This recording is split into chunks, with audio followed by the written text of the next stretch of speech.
Welcome to EverLogic training videos. This is a short session on using the technician scheduler. This can be used by your technicians to track their time spent on jobs in the repair shop. To get to the technician scheduler, you click on the Parts and Service tab and then go to this widget that looks like a time clock. It'll say Technician Scheduler next to it. And when you click on that widget, it'll pop up the technician scheduler. In this case, I've got two technicians, Pete Simpson and Tom Workman, that are working in my shop.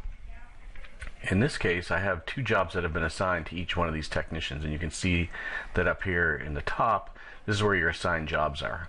So if you're on a repair order and you assign a job line to a technician, it will show up here.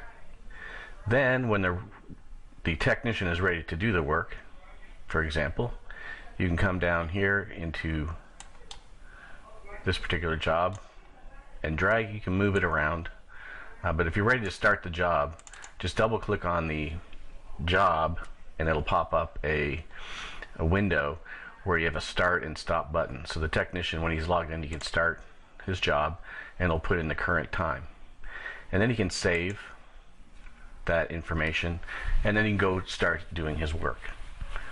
Same thing with Tom Workman. If he was logged in, he can come in here and he can come in and start his job as well.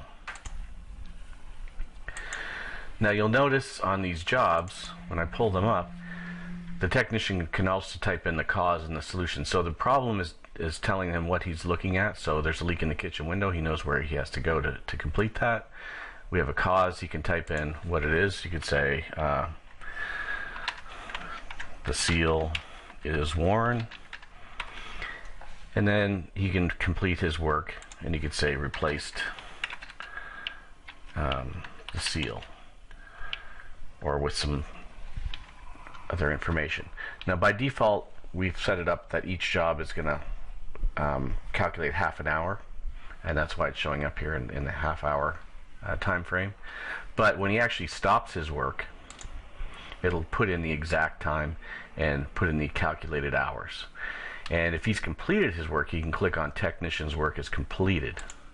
And what that does is it actually shows a check mark on here, and then that job line has been done. So what happens in the repair? Let's go to this repair order 10086 and see what has happened.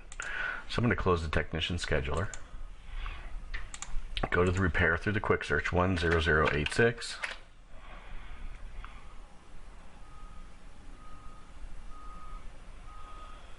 It pulls up my repair.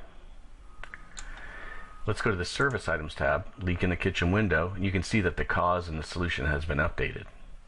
And if I pull up the repair, it actually puts in Tom's time and it completes the job and the completion date. Pete's also been assigned this job, so but he hasn't completed his work yet.